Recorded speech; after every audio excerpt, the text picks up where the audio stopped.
సిద్దిపేట నియోజకవర్గమైన వెంకటపురం గ్రామానికి చెందిన మా టీఆర్ఎస్ కార్యకర్తలు ముఖ్యంగా తెలియజేయనది ఏమనకంటే నిన్న మొన్న ఏం పడగొట్టి ఏం చేసిర్రో తెలియదు కానీ ఇవాళ కాంగ్రెస్లకు కొందరు కార్యకర్తలు అన్ని పనులు వాళ్ళు చేసుకొని అన్నీ చెప్పుకొని ఇవాళ కాంగ్రెస్లకు జంప్ అయ్యి వాళ్ళు ఏం సాధిస్తారో ఏం చేస్తారో తెలియదు.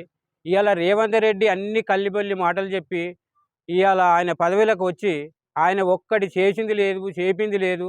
ఆయన ఇత్తనన్నది పింఛన్లు లేవు, చేతనన్నది ఈ పనులు లేవు, ఏది లేవు. ఇవాళ మమ్మల్ని కూడా రమ్మని పిలిచిర్రు. కాంగ్రెస్లోకి పోతే ఏదో అవుతుంది, ఏమో చేస్తుంది, వీరు సత్తయ్య గారు మంచి సేవ చేసారు రాన్రి అని పిలిస్తే మేము కూడా చెప్పినాము. మేము ఎందుకు రావాలి? మా అమ్మకు మంచిగా 2000 పింఛన్ వేసిండు కేసీఆర్.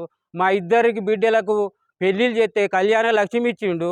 మేము దవాఖానలకు పోతే మంచి కేసీఆర్ కిట్ ఇచ్చిండు, 12,000 రూపాయలు ఇచ్చిండు.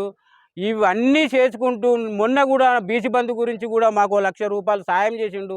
ఇంకా కూడా అందరి బీసీలకు సాయం చేస్తామని ఆయన తనలాడిండు. ఎన్నో కథలు చేసుకుంటా పోతున్న కేసీఆర్ను మనం వద్దనుకొని కాంగ్రెస్ పోవడం ఎంత ధర్మత, ఎంత న్యాయము అని కూడా మేము వాళ్ళని పోయిన వాళ్ళని కూడా నిలదీసి అడిగిన. నేను ఖచ్చితంగా ఎందుకు పోతురు? మీకు ఏం సాధించలేదు, మీరు అన్నీ చేసుకున్నారు. మళ్ళీ ఇవాళ మమ్మల్ని రమ్మనేందుకు మీకు ఎంత అధికారం ఉన్నది, ఎందుకు పోతురు అని మేము కూడా ఖండించినాము. వాళ్ళు పోవడం సరికాదు. వాళ్ళు ఎందుకు పోయినరో మమ్మల్ని కూడా మళ్ళా ఎప్పుడు కూడా వెంకటపురం గ్రామాల వాళ్ళు పోయినోళ్ళు పోయినరు. ముందే హరీష్ అన్న చెప్పిండు, పోయినోళ్ళు పోయినరు కానీ మళ్ళొకసారి మన పార్టీలకు వాళ్ళు అడుగు పెట్టరు, అడుగు పెట్టనీయం కూడా. మీరు ఉన్నోళ్ళు మాత్రం మళ్ళీ మన పార్టీని కాపాడుకొని వచ్చే 4 ఏళ్ళల్లో మళ్ళా మనదే, మళ్ళా కేసీఆర్ ముఖ్యమంత్రి, మళ్ళా హరీష్ రావు మంత్రి, హరీష్ రావు ఎమ్మెల్యేనే.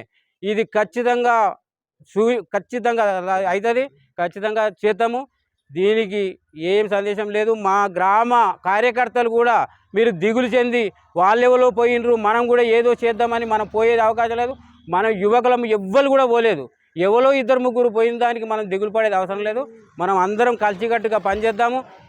హరీష్ రావు నాయకత్వం వరదిద్దాం, కేసీఆర్ నాయకత్వం నిలబెడదాము. ఆయన చేసిన పనులను మనం గుర్తించుకుందాం. నేను మా అందరికీ విజ్ఞప్తి చేస్తున్నా. ఈ అవకాశం ఇచ్చిన ఈ పెద్దలకు వీళ్ళందరికీ నా ధన్యవాదాలు. జై తెలంగాణ.